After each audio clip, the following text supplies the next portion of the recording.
has all the makings of a constitutional crisis, as members of the Trump administration today, sitting in the Oval Office, say they will defy the United States Supreme Court's order to facilitate the return of a Maryland father who was wrongfully deported to El Salvador, as Trump himself says that he wants American citizens to meet the very same fate. In a photo spray today with the president of El Salvador, Nayib Bukele, Trump sitting by and smiling as Bukele claims that he has no way to return Kilmar Abrego Garcia, a father of three who was in the United States legally before he was deported. Trump saying instead he should be congratulated.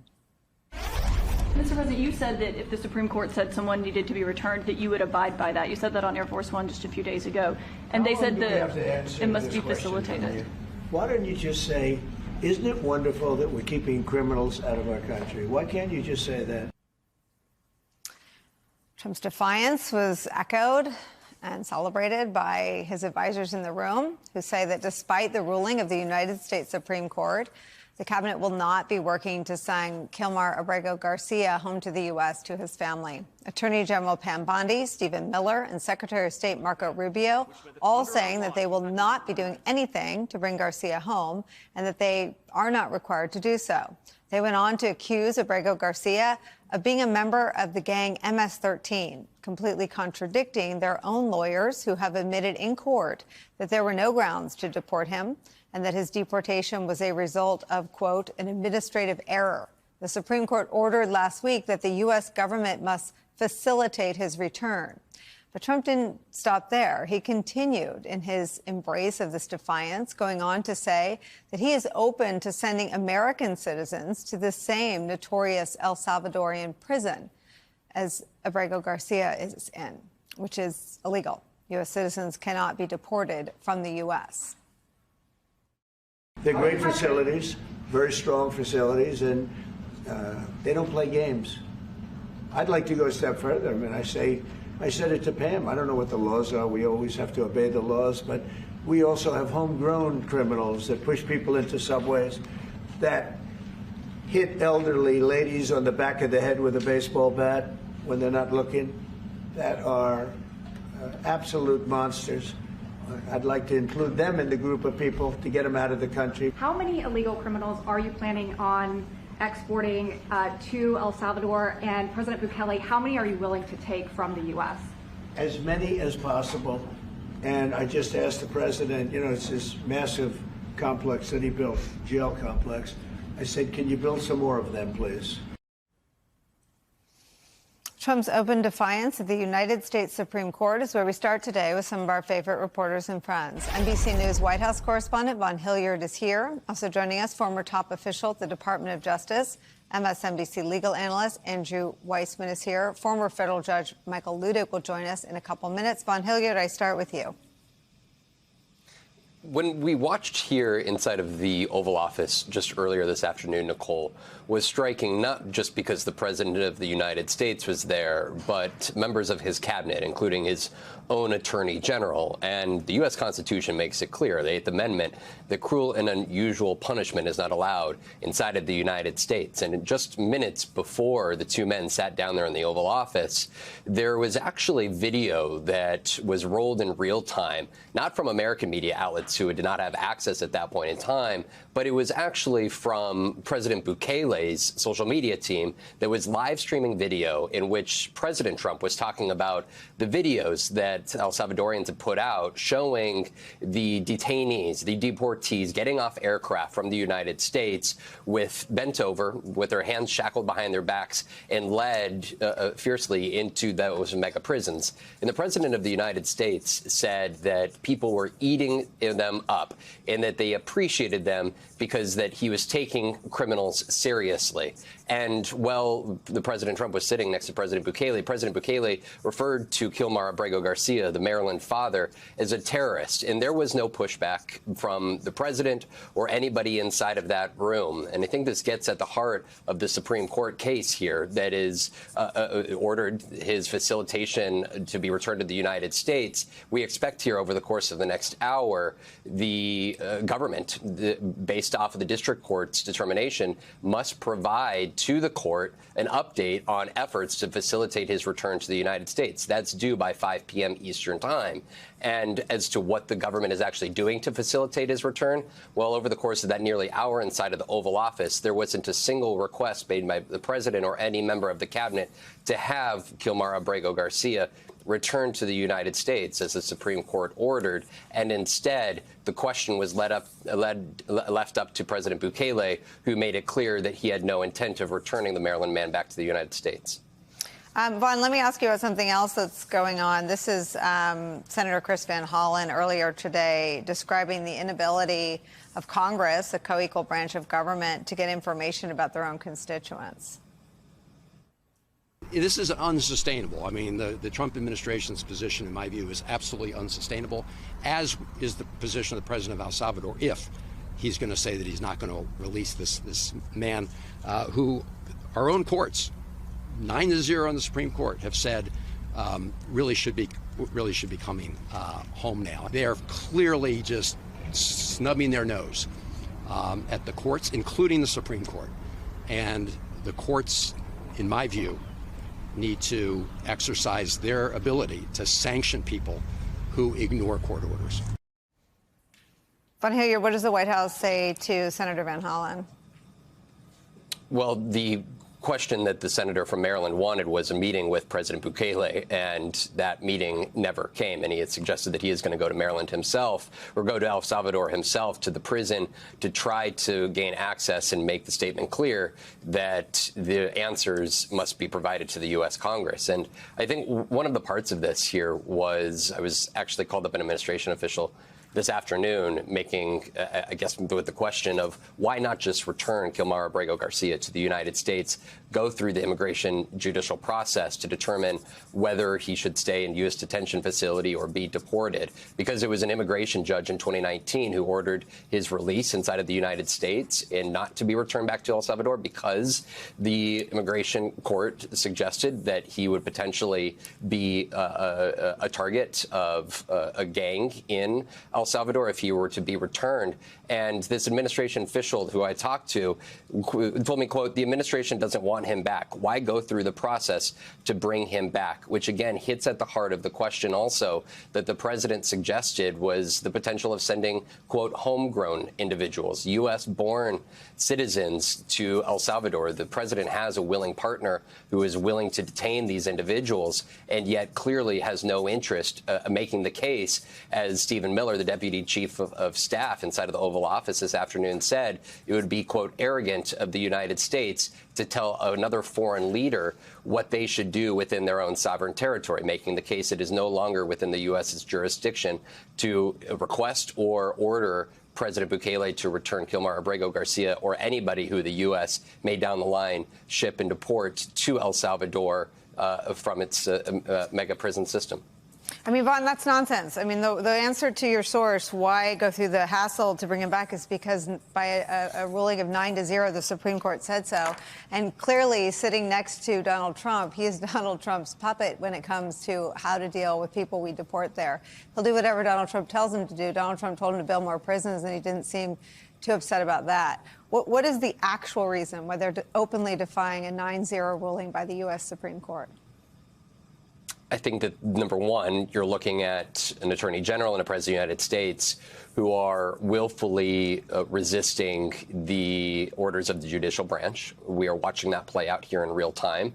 I think the second part of that is this administration official told me that they have the evidence that Kilmar Abrego Garcia is, in fact, an MS-13 leader and was rightfully deported to El Salvador, to which I pushed back, saying, why not present that evidence to us in the media if, in fact, that this individual is not a sympathetic figure and should have been on the streets of the United States or in Maryland for the last 6 years like he has with his family, then turn over that evidence. And yet that information has not been provided. And over the course of the last weeks, Nicole, let's be clear, they have had the opportunity in multiple court filings and before a judge to make the case that Kilmer Abrego Garcia should not be in the United States and it was rightfully deported under the Alien Enemies Act. And yet they have not provided any further evidence outside of what was the anonymous informant back in 2019 that suggested that he was, in fact, an MS-13 gang leader.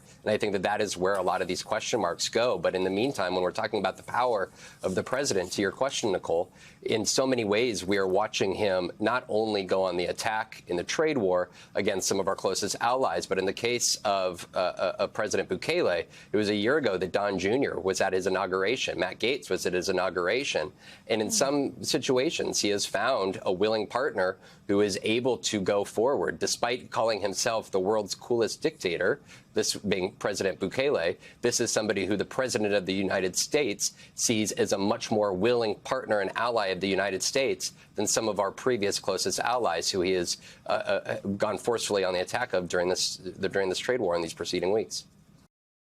One thing President Trump did talk about is tariffs. He's implementing a tariff exemption on several electronic imports from China, but it's not clear how long this will last. Last week, the president raised tariffs on Chinese goods to 145%.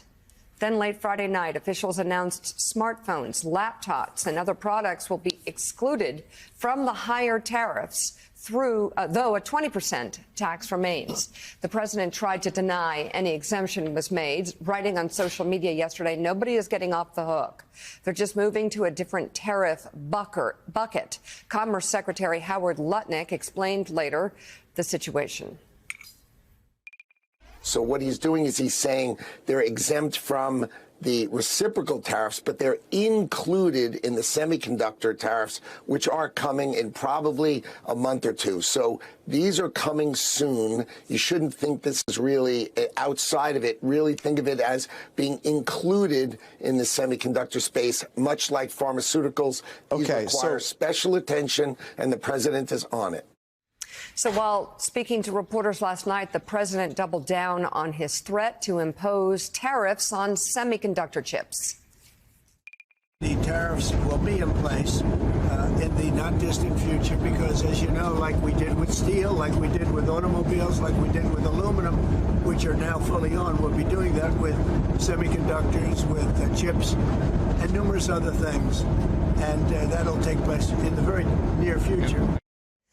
The tariff exemption was seen as a much-needed reprieve for tech giants. Apple has been one of the hardest-hit companies, losing nearly $640 billion in market cap within days of the president's Liberation Day tariff announcement. So a lot here, the exemptions. Well, the takeaway here is just more uncertainty and more mixed messaging from the administration. It was revealed that late Friday night, they quietly rolled back a lot of the tariffs against the semiconductors and other chips being made in China. Then there was a sense of optimism over the market, like, okay, well, at least part of this, he's going to try to de-escalate the trade war. But then, Katty Kay, we heard from Commerce Secretary Lutnick yesterday saying, no, like we're pulling these back, but there's going to be more. We're going to put more targeted tariffs on these electronic equipment in the weeks ahead. And then we heard from President Trump the same. So I'll be very curious, as I'm sure most of the world is, how the markets will look when they open at 9:30 in reaction to this. But the bottom line is, business leaders, investors, average Americans, average citizens of the world have no idea what the economic policy is right now of this White House. Yeah, I mean, we've already spoken about the confusion, right? Are the tariffs on? Are they off? Are certain products exempt? Are they not exempt? What happens in 90 days' time? What happens in 30 days' time in some cases? And the administration isn't clarifying that confusion. When it sends people out over the course of the weekend, you would think that on Sunday shows they would make an effort to have a united front and explain exactly what's going to happen so that when the markets open on Monday morning, there was some sense of clarity. But there's also a question of competence, of how much competence is there in this administration when it comes to the handling not just of the American economy, but also of the world economy. And I think that's why you have, I mean, Richard, I don't know what you're hearing, but what I'm hearing from other countries, particularly from European leaders, the text that I've been getting over the last few days is we don't really trust this administration to steer what is a kind of global good, the international trading system, in a direction that is going to be the best for everybody. And so we're wondering how we can look elsewhere and what that looks like. What are you hearing on what alternatives America's trading partners are looking at and what they're coming up with? First of all, Kadi, you have a future in diplomacy. That was an understatement. They don't understand. My dad was not a diplomat for nothing. There you go. They don't understand. They don't trust. There isn't. You can't have confidence because you don't have competence. And it's almost that simple. And it affects not just other governments, but CEOs. How are they supposed to make 5- and 10-year commitments when they don't know what the environment's going to be in 5 days? This is just going to slow economic growth. I think for others, what we see with the tariffs is if you are heavily involved with the United States economically, which historically has been to your advantage, now it's become a vulnerability. Because this is an administration that sees that as leverage, is willing to weaponize it. So I think what this does over time, people can't turn on a dime, but it pushes others away from the United States. They increasingly diversify their portfolios. I think China will be one of the beneficiaries. They'll look to trade with other countries around the world. They simply aren't going to want to be as dependent on the United States because we're too mercurial and we're too vindictive and too arbitrary. And that will be the takeaway from this. So the Wall Street Journal editorial board has a new piece entitled Trump's Exceptional Tariff Weekend, and it reads in part this: Mr. Trump first makes U.S. companies less competitive, then he and his administration pick exceptions worthy of help to remain competitive. Politicians, not success in the marketplace, pick business winners and losers. Exemptions would also undermine the administration's legal justification that his tariffs are needed to meet a national emergency. Imports of glassware and umbrellas from China are an emergency, but imports of electronics aren't. All of this exposes the political nature of tariffs. Some industries benefit, but others don't. Welcome to the new tariff economy, where you still pay onerous taxes, endure punishing regulation, and now must also navigate the political minefield of arbitrary tariffs, which ultimately make everybody have to come begging for their exemption. And I think the president used a term that I won't say on television, but something like that. Yeah, they don't have a plan. Just to say that very bluntly, Feels like that. We are trying to interpret almost Talmudically what's actually going on here. What is the intent behind this? And they don't know. And so for me, Mika, when it comes to like what the market is a measure of what people think is going to happen, right? So Heilman, if the market is a function of what smart people think is going to happen in the future, and you have an administration whose policy is entirely reactive, and there is no consistency, there is no principle. It's all about them reacting to things almost independent of the people inside of it. I just wonder how you make sense of that tension, which feels like it's playing out with a clarity because of the nature of the stock market that we actually haven't seen until this current cycle. Yeah, Pablo, I think the market, there's a kind of the phrase that people use all the time about the stock market, which is, there's a difference between the stock market and the real economy. We hear that all the time. And there is a difference between the stock market and the real economy. But in this case, what you've seen since the tariff jihad on the part of the Trump administration began is the market reflecting one thing really clearly, which is that the market thinks that consumers are going to get hammered in this trade war, and the market is looking at the consumer-driven part of the economy and saying we are headed towards a recession. And that's the one thing that the market has been kind of consistent about. With we had the couple times last week we had these surges in the market, but if you look at the market's performance over the last 3 weeks or so, when it became clear that Trump was serious to one degree or another about having this massive tariff regime. And the deeper we get into it and the more that this unpredictability, the capriciousness, the selectivity, the reactiveness, all of those things are adding up to what Richard was talking about a second ago, which is that the United States is losing its most cherished asset, which is that it's a reliable, trusted trading partner around the world. And the market is telling us that the loss of that asset means that consumers are going to pay a huge price for that going forward. The ultimate bet that the market is making is that we are, with each day, getting closer and closer towards an inevitable massive downturn in the real economy. Yeah, and a lot of folks who've been following this and participating in this economy in a huge way are predicting a recession or even something worse. Jonathan Lemire, is the plan to sort of just, well, what does it feel like? I mean, the market's open on our watch today. We'll be watching along with Andrew Ross Sorkin. Is that what the president is doing? Well, yeah, I mean, over the weekend, again, there had been some optimism, like, okay, maybe this was, they were taking a step back. Now it's just more mixed messaging. And we know the appeal of tariffs for President Trump. First of all, it is something he's believed in for a long time, even though economists largely think he's wrong about it. Right. But it's also something he can just do unilaterally. It's an exertion of executive power. He's expanding what he can do.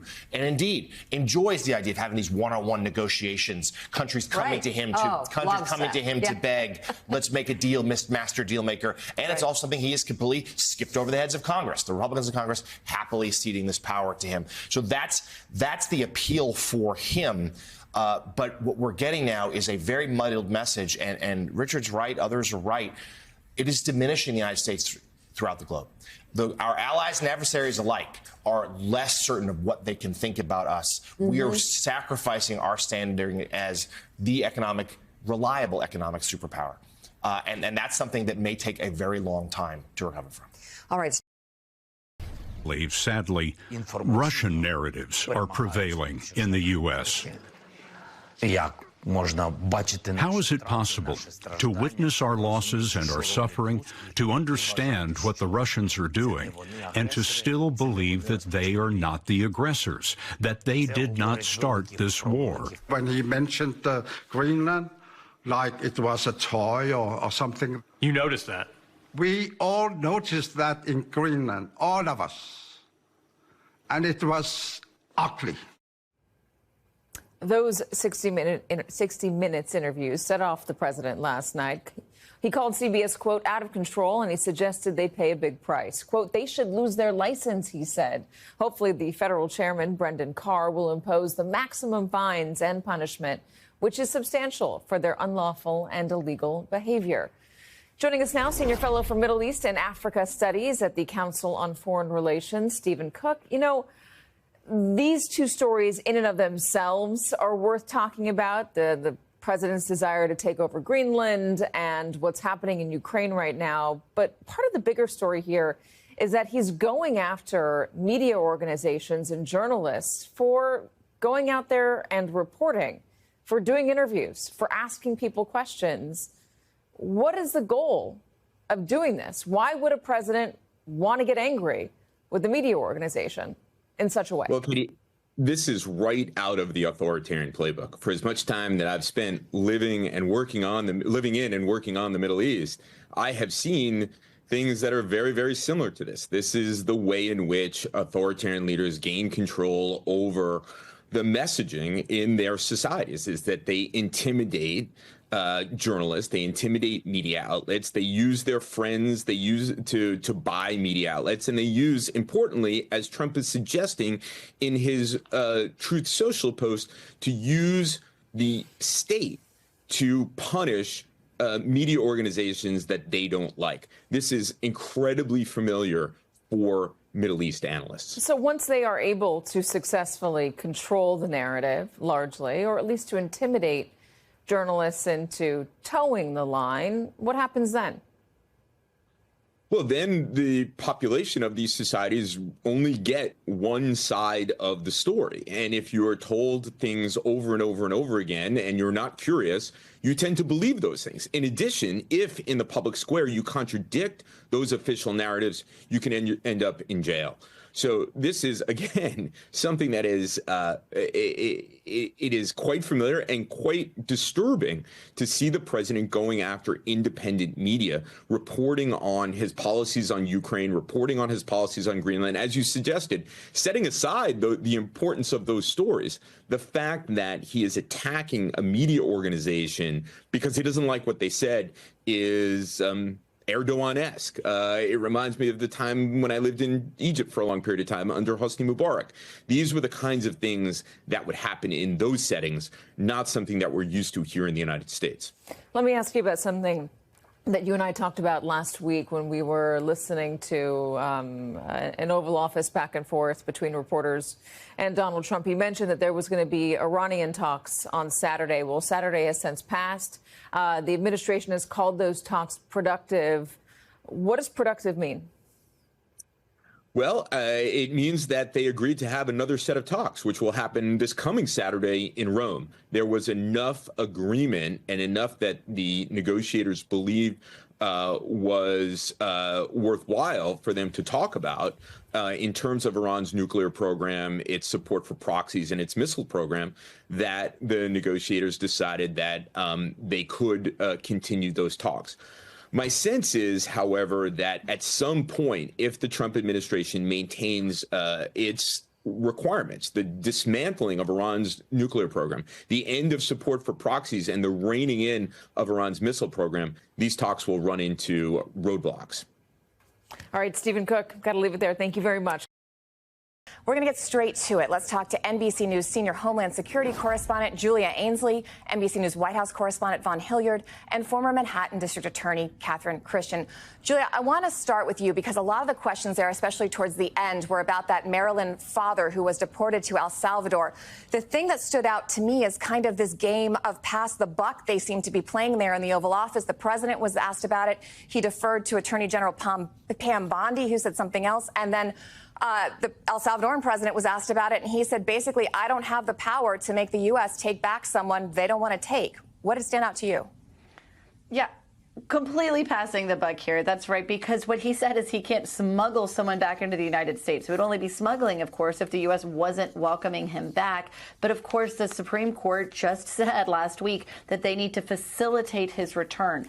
The way most people interpreted that order was that they needed to go to El Salvador to talk to them and see if they would release him. Now, if for some reason El Salvador said no, the Supreme Court drew a line at effectuating his return. In other words, they can't send in the military. That might be going too far for a judge to order that. But facilitating would certainly mean opening our borders and allowing him to come in legally to be returned to his family, since he did have legal status to begin with. Another thing we've heard a lot from the Trump administration today is that his legal status that he got in 2019 through an immigration judge was a moot point because he was an MS-13 member. But we've never seen any evidence presented in court that connected him to MS-13 or to committing any kind of violent crime. So there's a lot of workarounds here. Another thing we're hearing them bring up more today, we heard this both from Stephen Miller and from Marco Rubio, Secretary of State, is that he's from El Salvador. And so the country of El Salvador can do whatever they want with him. But that's not really what Bukele was saying. He wasn't saying, wow, this is someone we really wanted back in our country. We've been looking for him. He's committed all of these crimes. Instead, he said, well, who am I to go against the United States? Meanwhile, the United States is saying, who are we to go against the wishes of El Salvador? A lot of passing the buck back and forth. Of course, we'll try to get to the bottom of this in a hearing that's scheduled for tomorrow in Maryland court. And then, of course, Christina, I'm sure we'll talk about this more, but talking about building 5 more prisons potentially for U.S. citizens to be taken to El Salvador. I mean, it's a wonder that everyone in that room could remain so calm, because that is such a striking thing for Trump to say. And Catherine, that's exactly what I wanted to ask you about. The president was asked if these deportations could potentially include U.S. citizens. And he said, we don't know. We're looking at the law. But if someone does really bad things, he mentioned, a few specific, very violent crimes, maybe, yes, that's something we're looking into. Is that legally possible? Where does this go? Well, it's not legal. I'm not going to say it's not possible, because if you have a willing government and the United States government decides to not follow the law, it could happen. But you cannot deport a non-citizen. You're a citizen. You cannot deport a citizen. You're a citizen. Even non-citizens, as the Supreme Court said just last week, are entitled to due process before you deport them. So, no, it's not legal for a United States citizen to be deported because they committed a crime, convicted of a crime. But unfortunately, that they are saying, the government, saying that they're looking into that possibility is quite frankly frightening. And Julia, I want to go back to you just a sec and talk again about this case of this Maryland man, Kilmar Abrego Garcia, because as you mentioned, the U.S. has been directed by the Supreme Court to, quote, facilitate. That's the word they're using. They say they can't necessarily order it, but to facilitate his return to the U.S. But you heard Marco Rubio say, sitting on that gold sofa there to the right of that shot, that the courts cannot dictate U.S. foreign policy. Basically, what we've heard from this administration, the courts can't tell the U.S. what to do when it comes to dealing with other countries. So where does this go from here if the court has said facilitate and the administration has said no?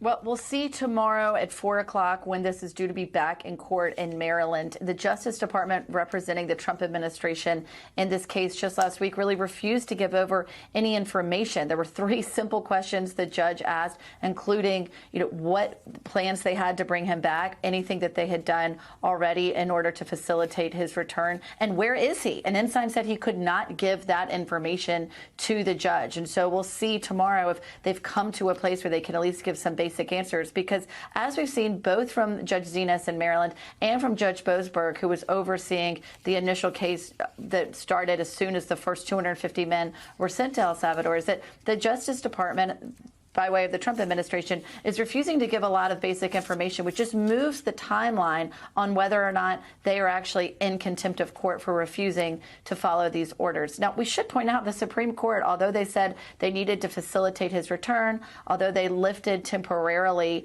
the stay on the Trump administration using the Alien Enemies Act, which is why they were just able to send more people to El Salvador, the Supreme Court has still not weighed in on whether or not the Trump administration can invoke the Alien Enemies Act during peacetime. That really seems to be at the heart of this matter, and we still don't have an answer to that and exactly how the Justice Department, the Trump administration, will respond when courts continue to put a fine point on the fact that they do have control over people after they are in El Salvador. If you have such a close relationship that President Bukele is sitting there shoulder to shoulder with Trump today, then it begs the question, why can't there be an order to bring people back? All right, Julia Ainsley, thank you so much. Vaughn, I want to turn to you now and ask you what stood out. To me, the other thing that was interesting is how enthusiastic the El Salvadoran president seemed to be about, frankly, the opportunity to take more individuals from the U.S. He said, quote, we're very eager and happy to help. He talked about crime. He talked about terrorism. He talked about the impact mass arrests have had in his country on the crime rate. What stood out to you? Right. To Julia's point, the United States, the Trump administration, has a foreign partner in President Bukele. There was no direct request made inside of the Oval Office in the last hour from President Trump or his administration to President Bukele to return the Maryland father to the United States as directed by the U.S. Supreme Court. Instead, you heard Stephen Miller, the Deputy Chief of Staff, say it would be, quote, arrogant to expect that El Salvador would listen to the demands of the United States, that he has sovereign rule over his own country in what happens within it, including within this mega prison capacity. And I think that there's the financial arrangement to all of this that cannot be ignored. The U.S. providing El Salvador an initial $6 million to house these first several hundred individuals here. And for the United States, where does this go from here, I think is a compelling question, because effectively you have a White House that feels it is not in a position, or making the case it's not in a position, to be compelled by the judicial branch of the United States government to take action. And instead, what you are looking at is that they have partnered with President Bukele, somebody who has self-considered himself to be the, quote, coolest dictator in the world. Somebody who 1 year ago, the day after then candidate Trump was found guilty on 34 felony counts of business fraud, his own son, Don Jr., Matt Gaetz, Mike Lee, the senator out of Utah, they were not in New York when then candidate Trump was addressing the media about his guilty convictions. Instead, they were at the inauguration of President Bukele. This is a long-standing relationship between these two men, and a place where the one other note I'd make, Christina, is that before American cameras were allowed to video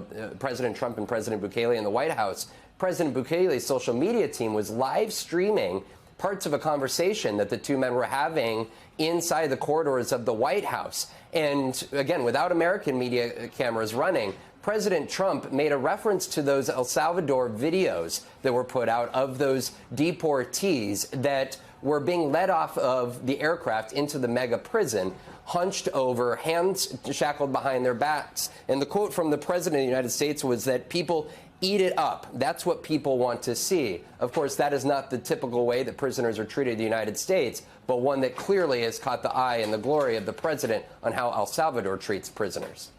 And Catherine, what the Supreme Court says it wants to see is someone facilitating Abrego Garcia's return. The other thing that stood out to me, and I want to ask you about, is Pam Bondi, when asked about this question, kept focusing on this allegation that Abrego Garcia is or was a member of MS-13, this gang. And my question is, if that is the case, why hasn't that evidence been presented in court? Because that's something the court has cited over and over again, as the government seems to have no proof this individual committed any crimes and has itself said it was a clerical error. They're trying, the government, to divert the attention from the court. The district court said she wants to know the steps the government is taking to facilitate Mr. Garcia's release, what steps that they plan to take, and his location. And she requested that every day by 5 o'clock until she says enough. Saturday, they just said he's alive and he's in the custody of El Salvador. Yesterday, they did exactly what Pam Bondi did today, just reminding the court that he's a member of MS-13 and he is in a terrorist organization. So the problem Mr. Garcia has, and I can envision the government doing this, is that the El Salvador president said, unless I misheard him, he was asked a direct question, not by President Trump or members of his administration, by a reporter, do you plan to return Mr. Garcia? And he said, of course, I'm not going to do it. So the government, our government, is going to say, Your Honor, Supreme Court, you had the answer from the El Salvadoran president. He's not going to do it. But as Vaughn accurately said, no one in the administration directly asked him or said, could you please do this? We want to facilitate him coming back. So our government is going to say, El Salvador refuses to do it. That's the problem that Mr. Garcia has. Joining us now, Axios chief financial correspondent Felix Salmon and University of Michigan economics professor Justin Wolfers. Felix, I want to start with you. In that Oval Office meeting, the president was touting that tech giant NVIDIA is now going to manufacture some of its AI chips in the U.S. completely. How significant is that? That's an old announcement. That's something that NVIDIA has been saying for a while. And frankly, no one knows when that's going to happen, whether that's going to happen.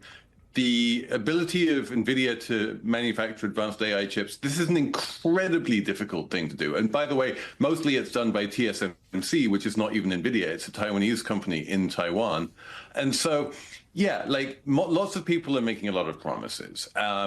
This involves a lot of investment, and in order to invest, you need to have certainty. In order to invest billions of dollars in new fabs and that kind of stuff, you need to be sure about what the overall economic and geopolitical outlook is. And right now, no one has a clue. It's just chaos. And so insofar as that is going to happen, it's just being made more difficult by the constant back and forth and changing of minds that we're seeing out of this White House. Yeah, Justin, I wanted to ask you about that chaos because I selfishly asked our team here to print me out a sheet of where all the tariffs stand. And frankly, I'm still confused. So I'm wondering if when you look at this landscape, are you seeing any kind of method to the madness? I'm seeing a lot of madness is all I'm seeing. And it's all that anyone on Wall Street or any CEO is seeing. Look, Friday afternoon, let me take you back all the way several days ago to Thursday. We thought the tariff on Chinese semiconductors was 125%. They woke up, the White House woke up the next morning and realized they'd misread what they thought, and they thought it was 145%. Then by Saturday morning, it was down to 0. And then by Saturday afternoon, it was yet to be announced and coming in a month's time. This is just chaotic. This is impossible to do work in. The point that Felix Salmon just made, that it's very difficult to make long-run investments when you don't know the business environment, is one thing. It's very difficult to run a company when you don't know that you'll be able to get the inputs that you need at a reasonable price, or that the US is not going to enter a recession just around the corner. And President Trump did say in that meeting, they're looking into some more exceptions, temporary exceptions, maybe for some of those inputs for auto parts coming in Canada. He said, but to Felix's point, nothing is certain yet. Felix, I also want to ask you about this concern. More than 60% of CEOs now say they expect a recession in the next 6 months. What indicators are they watching, and what are you seeing? I mean, there's a pretty good chance, to be honest, we're in a recession already. If you look at the consumer confidence numbers, the inflation expectation numbers, and just the general wealth effect of people seeing their 401ks imploding, there's a lot of indication out there already that consumers are just not being excited in terms of getting out there and spending, consumers, of course, being the big driver of 70% of the economy. Add on to that the fact that businesses have so many calls on their cash right now. They're being asked to absorb a whole bunch of the tariffs and not pass them on to consumers. They're being asked to invest in new plants. They're being asked to pay higher interest costs because interest rates are rising. So they need to spend all of their cash in like 3 or 4 different places. There's just not enough money to go round. And if they can't spend it in all those places, then you get that recession. And Justin, we've seen consumers rush out to car dealerships. My mom ran out to get a new iPhone this weekend. Could we see a short-term boost in consumer sales, and could that offset some of this uncertainty and pain? So that short-term boost, the reason your mum went to buy the iPhone is it's imported. So that means what's going to go up is imports. You know who that's helping? Not the United States economy. And so when you're thinking instead about things that you might get built in Australia, in America, say you were thinking about in addition to the house, that's something where you'd use American construction workers. Right now, you'd be like, well, I'm not sure where I'm going to get steel and aluminium. I'm not sure what the price of lumber is going to be. And those are things that people are going to delay. More than that, remember, every time this administration puts a tariff on, later on it takes it off. That then gives people an incentive to wait longer in order to go out and spend. So I'm really very worried about spending over the next few months.